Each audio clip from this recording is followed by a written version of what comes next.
All right, we're starting to get into some atomic structure now. I am assuming that probably at some point in your elementary science courses, you have somewhere along the line talked about the structure of an atom. In this chapter, he's kind of gone backwards and shown you that it took us a while to figure out what the structure of the atom is. And remember, we still can't see an atom. There's no microscope that's powerful enough for us to be able to actually see what an atom looks like, but the experiments that we've been able to do lead us to believe that the model that we've currently come up with, we believe to be accurate.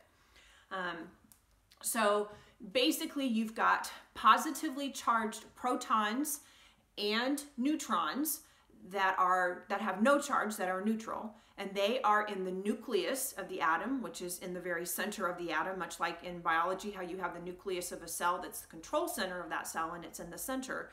In an atom you don't really have a control center because it's not alive, but the nucleus is in the very center of it, and so your protons and neutrons are in the center of the atom, and the electrons are going to orbit the outside of the atom. And right now we're looking at it as a planetary model. When we get into the next chapter, you'll see that that's not exactly accurate, but for our purposes right now, we just know that protons and neutrons in the nucleus, electrons are orbiting around the outside. And electrons do have a negative charge to them. The important thing to remember here is that all atoms of the same element are going to have the same number of protons. It's almost like a fingerprint.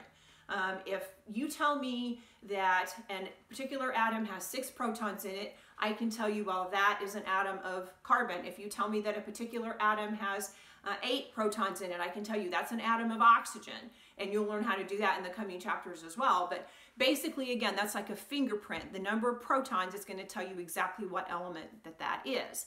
Now, the number of neutrons in the middle, that can change. And the best way that I know how to explain this is to give you an example of when my husband and I recently were looking for a new vehicle.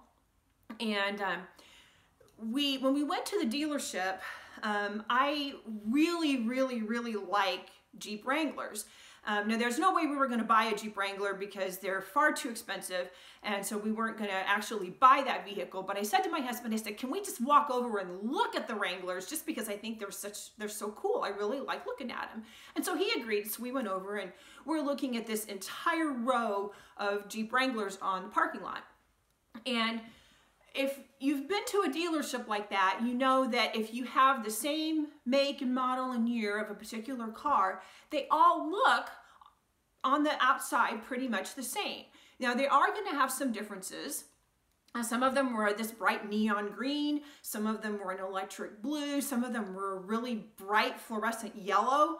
So they were all sorts of cool colors. When you start peeking through the window, you can see that this one has leather seats, but this one has upholstered seats, and this one has heated seats, and this one has maybe a leather-covered steering wheel with a really nice stereo, and maybe this one has a CD player, but this one only has a radio. And so on the inside, they look a little bit different. The color might be a little bit different, but the skeleton of each vehicle was the same. The engines are going to be, basically the same thing. I mean, they're all going to drive pretty much the same.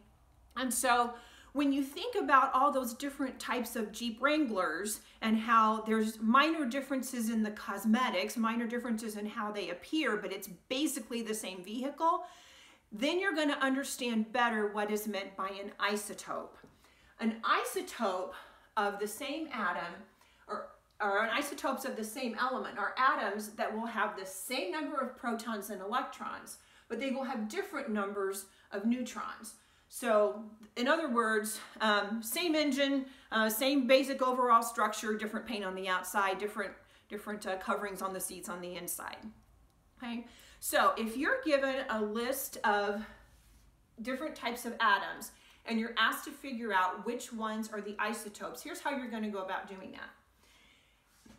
If you have an atom that has 6 protons, 6 electrons, and 6 neutrons, and I believe in your book they actually have that written out. These are the abbreviations that I like to use. Proton starts with P and it has a positive charge on it, so that's why I use that particular symbol for proton.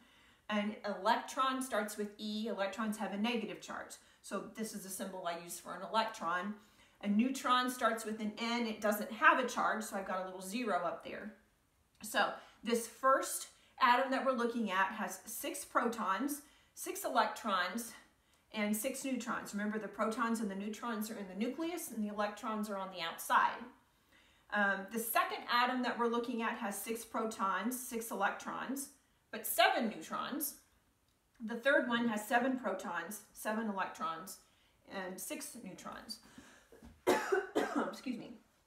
So when I look at these, how do I tell which ones are isotopes of one another? Well, isotopes have to have the same number of protons and electrons. So when I look at these atoms here, the two that have the same number of protons and electrons are these two atoms right here. So these are the ones that are isotopes of each other. Okay?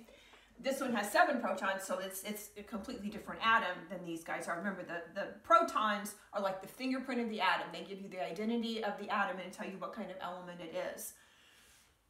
Of these two, which one do you think is heavier? Well, the protons and the neutrons give the atom the vast majority of its weight. Electrons have some mass, but they don't have a whole lot of mass involved to them. It's the protons and the neutrons that are the heavy part of the atom.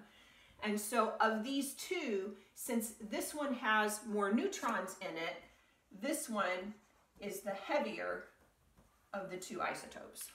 Okay? So you are now going to get some practice looking at lists of atoms and figuring out which ones in the list are isotopes. So remember, you're looking for same number of protons, same number of electrons, differing numbers of neutrons when you're trying to find that.